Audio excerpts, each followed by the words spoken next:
โอเคครับก็กราบสวัสดีคุณผู้ชมทุกท่านด้วยนะครับก็ยินดีต้อนรับเข้าสู่เกมมาจองเวภาคแรกนะครับผมซึ่งตอนนี้ผมก็มีทุนอยู่ที่ 20,000 นะครับเดี๋ยวผมจะมาเริ่มเบ็ดที่เบ็ดร้อยเลยนะครับผมมาดูกันดีกว่าครับผมว่ามาจองภาคแรกเนี่ยมันจะมาหรือเปล่านะครับ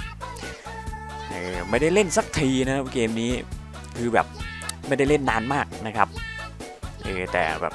มาลองเล่นดูนะครับเผื่อมันจะมานะโอ้โหเอาเรื่องเหมือนกันนะเนี่ยดูสิครับเปิดแรกมาก็11,000เลยครับผม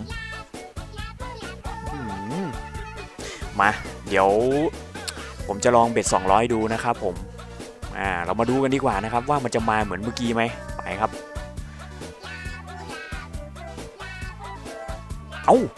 เข้าฟรีสปินเฉยเลย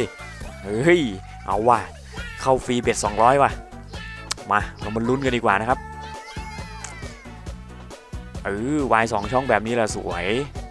ไปอีกดิโอ้โหวายไปอยู่ช่อง3เฉยเลยอ่ะไม่ใช่วายสิไอ้2ขีดนั้นไปอยู่ช่อง3เฉยเมื่อกี้เข้าฟรีสปินจะมีอะไรเกิดขึ้นไหม2ขีดอีกแล้ว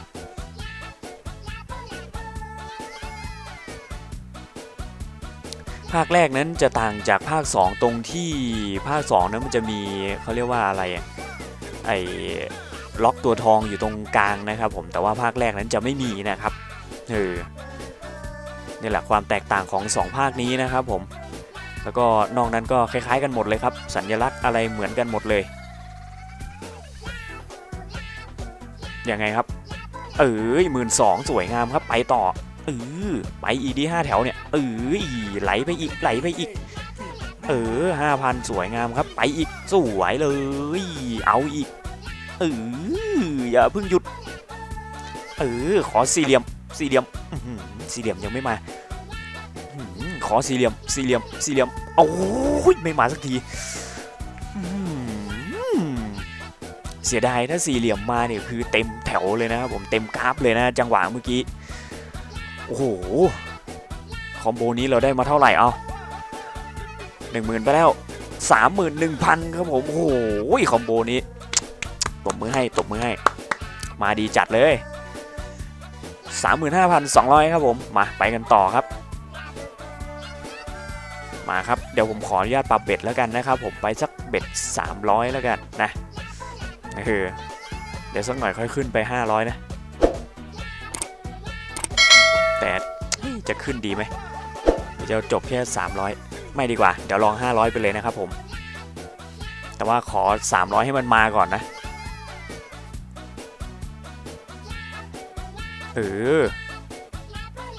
ไปอีก2ช่องแบบนี้แหละสวยงาม 27,000 ครับโอ้โหรีบเบรกไปในนี่อีกแค่ 2,000 ก็แสนแล้วโอ้โห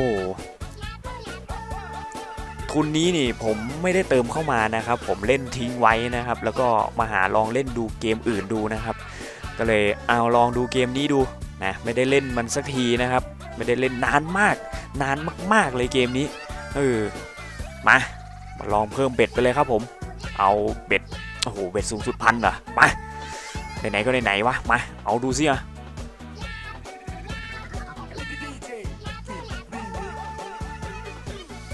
โอ้โหนิ่งกริบเลย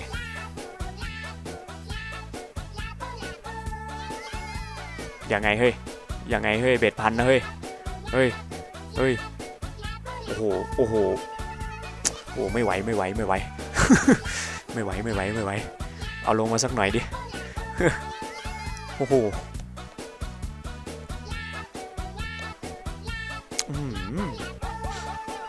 เบ็ด1,000เมื่อกี้หัวจะปวดเอาเบ็ด900ก็นิ่งเหมือนกันเหรอวะเฮ้ยโหแม่งเหลือ 60,000 แล้วเอากลับไปสักเบ็ด400ไปอย่าเพิ่งใจร้อนแบบผมนะครับผมไม่งั้นจะไหลทิ้งเหมือนผมนะพอนะครับผมแต่ว่าผมอยากได้คลิปคือวันนี้คือแบบยังไม่ได้คลิปเลยก็เลยลองมาเล่นดูนะครับผมมาโอ้โหไม่ไหวว่ะมาไหนก็ไหนแล้วเอา ถ้ามันได้ถ้ามันเหลือ 20,000บอกว่าถอนแค่ 20,000นี่แหละปะโอ้โหโอ้โหโอ้โหโอ้โหเฮ้ยเฮ้ยเฮ้ยเฮ้ยเฮ้ยใจเย็นลูกพี่เฮ้ยเฮ้ยมันจะไหลทิ้งอย่างนี้เลยเฮ้ยไปอีกโอ้โหดีมันให้มา 40,000โอ้โหกลับมา 80,000โอ้เสียแวบเลย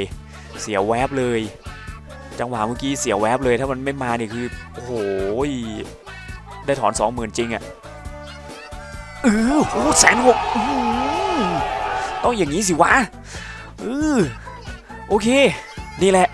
ได้คลิปแล้วนี่เอาแค่นี้แหละครับผมวันนี้ก็สำหรับใครที่ชอบคลิปนี้ก็อย่าลืมกดไลค์กด Subscribe ช่องผมให้ด้วยแล้วกันนะครับไว้เจอกันใหม่คลิปหน้าครับสำหรับวันนี้สวัสดีครับผมโอ้ยเกือบไม่รอด